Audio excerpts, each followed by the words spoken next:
मित्रों नमो नमः। संस्कृत साहित्य दर्शन चैनल में आप सबका स्वागत है और आप सुन रहे हैं सांख्य कारिका। 66वें नंबर कारिका में प्रकृति और पुरुष का ज्ञान के बाद का जो संयोग होता है उसके बारे में वर्णन किया गया है। प्रकृति और पुरुष का जो ज्ञान होता है उसके बाद जब संयोग होगा तो सृष्टि नहीं होती, सर्ग नहीं होता है। सर्गस्य प्रयोजनम नास्ति, सर्ग का प्रयोजन नहीं है ऐसा कहा जाता है। बोले क्यों? तो इस बात को बतलाते हुए कहते हैं, दृष्टामयत्युपेक्षक एको दृष्टाहमित्यु परमन्त्या मत्यन्त्या सति संयोगेपि तयोः प्रयोजनम नास्ति सर्गस्य, सर्गस्य प्रयोजनम नास्ति। बोले सृष्टि का प्रयोजन नहीं होता है। बोले क्यों? बोले दृष्टा मया इति उपेक्षक दृष्टा मया, प्रकृति को मैंने देख लिया ऐसा जान करके पुरुष जो तत्व है ऐसा सोच करके क्या करते हैं? उपेक्षा कर देती है, उपेक्षा करता है। किसका? बोले प्रकृति का। सति संयोगे पितयोः प्रयोजनम नास्ति, और प्रकृति भी क्या करती है?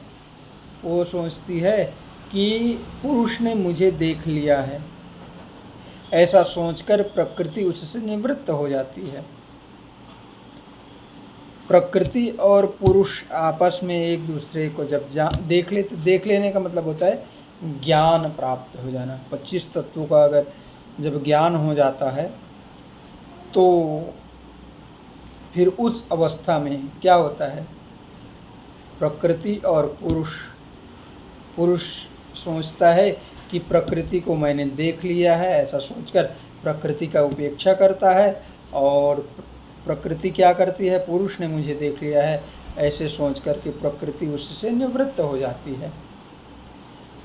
मान लो इसके बावजूद भी अगर सती संयोगे पितयोः, उनके संयोग होता है तो भी बोले ऐसी स्थिति में दोनों का संयोग हो जाने पर भी प्रयोजनम नास्ति सर्गस्य, फिर से सर्ग नहीं होता, सृष्टि नहीं होती, कोई इसका प्रयोजन नहीं होता है ऐसा कहा जा रहा है। इसके बाद क्यों? क्योंकि ज्ञान हो जाता है। अब सम्यक ज्ञानाधिगमात् धर्मादीनां कारण प्राप्तौ तिष्ठते संस्कार अवसात् चक्रभ्रमीवत् धृत शरीरः। कहते हैं सम्यक ज्ञानाधिगमात्, सम्यक ज्ञान, सम्यक अच्छे से पूर्ण रूप से ज्ञान हो जाने पर, अधिगमात् बोल किसका? धर्मादीनाम, जो 25 तत्वों के अच्छे से ज्ञान हो जाने से धर्म अधर्म अज्ञान, धर्म अधर्म, ज्ञान अज्ञान, वैराग्य अवैराग्य, ऐश्वर्य अनैश्वर्य मोक्ष के प्रति कारण नहीं है। यह ज्ञान प्राप्त हो जाने पर भी पुरुष मुक्त नहीं होता। बोले इस कारिका में कह रहे हैं ज्ञान के बाद मोक्ष की बात बताई जा रही है। अगर ज्ञान प्राप्त हो जाता है, किसी को ज्ञान हो जाता है तो क्या तुरंत मुक्ति मिल जाती है? बोले ऐसी बात नहीं है, तत्काल मुक्ति नहीं होती है। बोले तत्काल मुक्ति इसलिए नहीं होती क्योंकि तिष्ठति संस्कार वसात्, संस्कार वसात् चक्र भ्रमिवत् धृत शरीर। जैसे कुम्हार जो है मटका बनाने के लिए वो क्या करता है? एक चक्के को घुमाता है और घुमाता है डंडे के सहारे से। घुमा लेने के बाद वो चलता रहता है, चलते चलते जब चल रहा होता है तो उससे मटका का निर्माण करता है। मटका बन जाता है तो उसके बावजूद भी वो चक्र क्या करता रहता है, भ्रमण गतिशील होता है, मतलब घूमते रहते घूमते रहते घूमते रहता है। वो कार्य हो गया तो चक्का रुक गया, तुरंत रुक जाता है क्या? बोले नहीं। कैसे, क्यों नहीं रुकता है? बोले भाई उसको इतना तीव्र गति से घुमाया गया है, जब तक कि उसके जो भ्रमण गति है जितना, वो धीरे धीरे धीरे धीरे कम होता है, धीरे धीरे धीरे धीरे कम होते जाएगा, कम होते जाएगा, कम होते जाएगा। बस इसी तरीके से धीरे धीरे धीरे धीरे जो हम धर्म किए रहते हैं, अधर्म किए रहते हैं, ज्ञान, वैराग्य, वैराग्य, ऐश्वर्य, अनैश्वर्य, ये जो 8 जो गति बतलाई गई है, 8 तरह के जो कारण बतलाए गए हैं, इसके कारण इस प्रकार का हमारा जो कर्म होता है, जब ये कर्म होता है तो अगर अच्छे कर्म किए रहेंगे तो भी उसको भोगना पड़ता है, अच्छा अगर कर्म किए रहोगे तो ऊर्ध्वगमन होगा, अगर बुरे कर्म किए रहोगे तो अधोगमन होगा। तो ये कर्म अगर हमारा होता रहता है, होता रहता है, होता रहता है, जब इसका फल को हम लोग पूर्ण रूप से भोग लेते हैं, तब वो चक्का समझ लीजिए वो धीरे से अपने गति से शून्य होकर के यथास्थान वो गति से शून्य हो जाता है। और जब गति से शून्य हो जाता है तब क्या होता है, प्राप्ते शरीर भेदे, इसके बाद प्राप्ते शरीर भेदे, जब शरीर से वो अलग हो जाता है प्रकृति और पुरुष, तब तक नहीं होगा जब तक वो संस्कारवत चलता रहेगा, चलता रहेगा, तब तक कि मुक्ति तत्क्षण नहीं होगा। ज्ञान हो जाने के बावजूद भी मुक्ति नहीं होगा, क्योंकि संस्कार अवसाद चक्र के समान वो घूमता रहेगा, घूमता रहेगा। का तात्पर्य यह है, शरीर को धारण किया रहेगा, सुख दुख आदि को भोगता ही रहेगा। और जब पूर्ण रूप से उसका कर्म का जो संचित प्रारब्ध और क्रियमाण कर्म है, यह इसका फल भोग पूर्ण होता है, तो फिर वह बाद में जब शांत हो जाता है चक्का, तो उसी समय उसी प्रकार प्राप्ते शरीर भेदे, जब शरीर उसका भेद हो जाता है, अर्थात जब उसका निर्वाण हो जाता है, मृत्यु हो जाता है, शरीर से जब भेद हो जाता है, तो प्राप्ते शरीर भेदे चरितार्थत्वात् प्रधान विनिवृत्तौ ऐकांतिकम आत्यांतिक उभयम कैवल्यम आपनोति। जब शरीर से भिन्न हो जाता है, वह धर्म अधर्म आदि द्वारा अर्जित संस्कार का क्षय हो जाने पर जब पुरुष शरीर से भिन्न हो जाता है, तब वह प्रधान तत्व की निवृत्ति से चरितार्थ, एकांतिक और आत्यंतिक दोनों तरह के मोक्ष को प्राप्त करता है। वो शरीर को वो धारण किया ही रहता है। मुक्ति का मतलब, मोक्ष का मतलब तत्क्षण ज्ञान हुआ और तत्क्षण शरीर नष्ट हो जाएगा, ऐसी बात नहीं है। तत्क्षण मुक्ति हो जाएगी, ऐसी बात नहीं है। जब तक वो शरीर के द्वारा किया गया कर्म है, उसका पूर्ण रूप से फल भोग नहीं हो जाता, तब तक उसको भोगना पड़ता है। और जब शरीर का भेद होता है, अर्थात शरीर मृत्यु को प्राप्त करता है, तो प्रधान अर्थात मूल प्रकृति निवृत्त हो जाता है और पुरुष अलग हो जाता है। तो इसके बाद उसके पास कर्म नहीं होता है। कर्म नहीं होने का कारण एकांतिक और आत्यंतिक उभयम कैवल्यम आपनोति प्राप्नोति। एकांतिक पूर्ण रूप से और आत्यंतिक अर्थात यद गत्वा न निवर्तन्ते तद्धाम परमं मम, पूर्ण रूप से कैवल्य अर्थात मुक्ति को वह प्राप्त कर लेता है। यह सांख्यकारिका का यह एक सिद्धांत है। इसके बाद कहते हैं, पुरुषार्थ ज्ञानमिदं गुह्यं परमर्षिणा समाख्यातं स्थित्युत्पत्ति प्रलयाश्चिन्तयन्त्यन्ते यत्र भूतानां स्थिति उत्पत्ति प्रलय चिन्तयन्ति यत्र भूतानां पुरुषार्थ ज्ञानमिदं गुह्यम। ये जो ज्ञान आपको बताया जा रहा है सांख्य कारिका का परम गुह्य है, यह गुह्य है, बड़ा गुप्त रखने योग्य है। यह जो ज्ञानमिदं गुह्यम परमर्षिणा, परमर्षिणा, परमर्षि कौन है? बोले भगवान कपिल मुनि जी।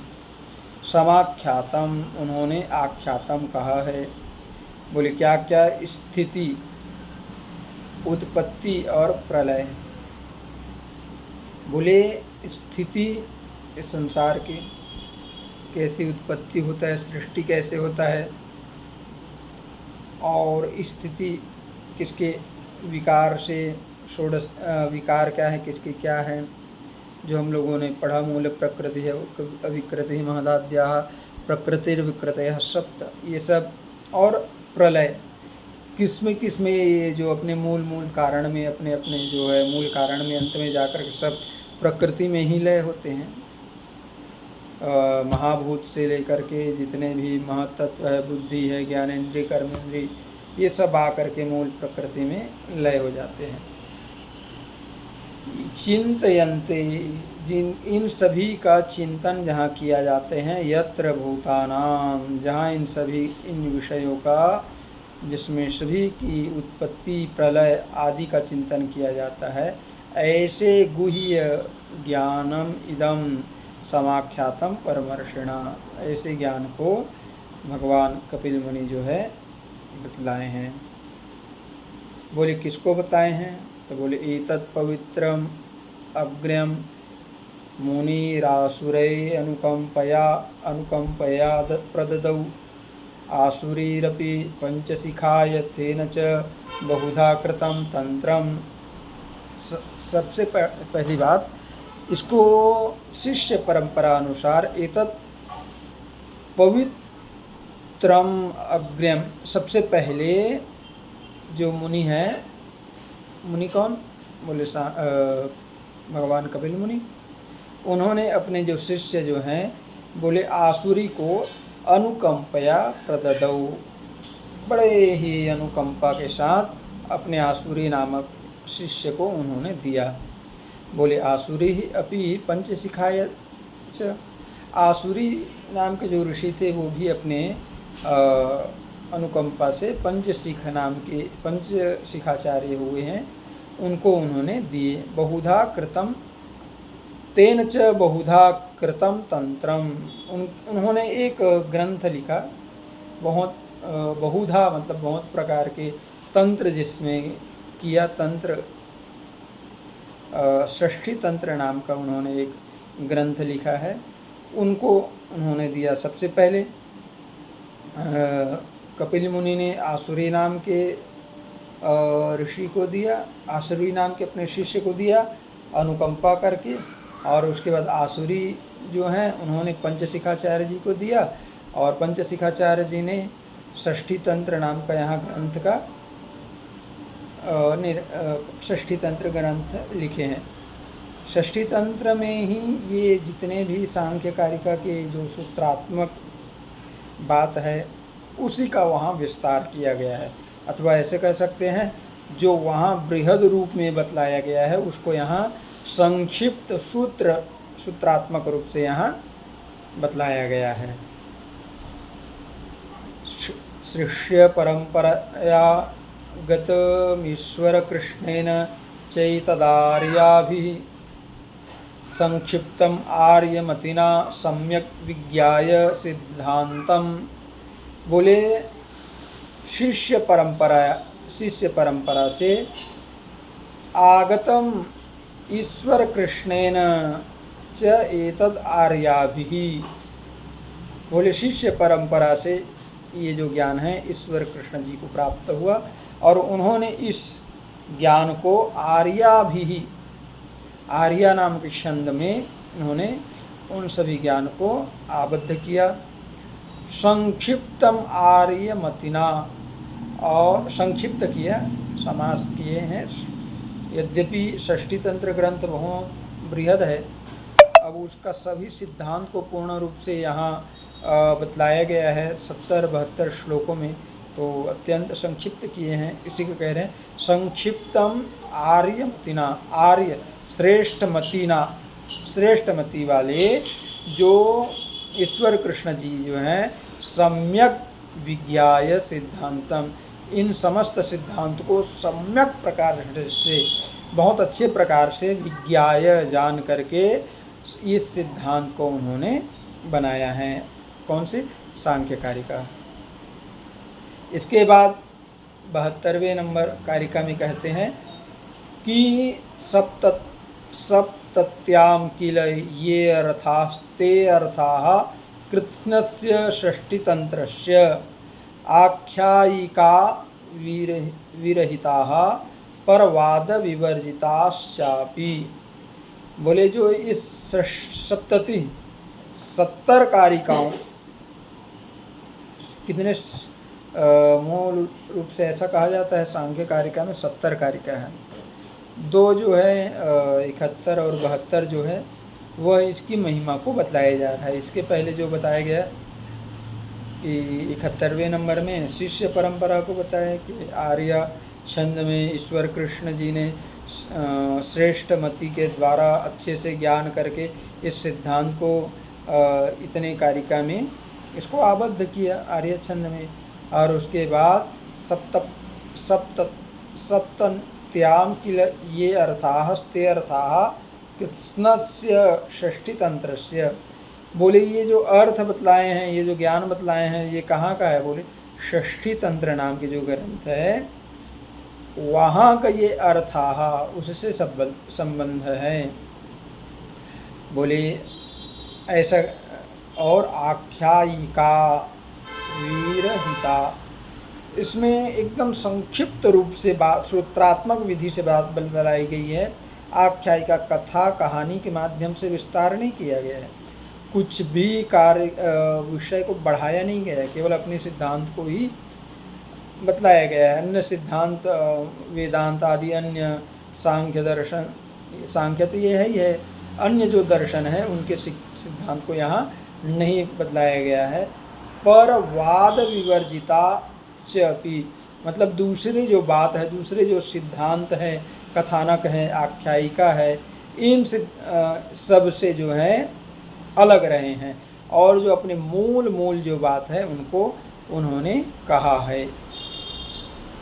तो इसलिए यह जो षष्ठी तंत्र नाम के जो ग्रंथ है उसमें का जो मूल सिद्धांत जो है, सार बात को इस 72 कारिका के माध्यम से जो है भगवान इस कपिल मुनि जी के द्वारा आसुरी को दिया गया है, आसुरी के द्वारा पंचशिखाचार्य जी को, और शिष्य परंपरा से ईश्वर कृष्ण जी ने इसको प्राप्त किया। और इसको अध्ययन करके हम इसका अध्ययन कर रहे हैं।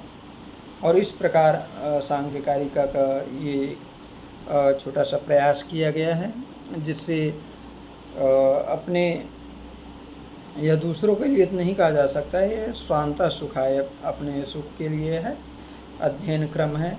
अगर आप लोगों को अच्छा लग रहा है कारिका स्वाध्याय क्रम तो अवश्य ही चैनल को सब्सक्राइब करें। और बहुत ही जल्दी अध्ययन क्रम में एक दूसरा ग्रंथ का हम प्रारंभ करेंगे। अस्तु, धन्यवाद।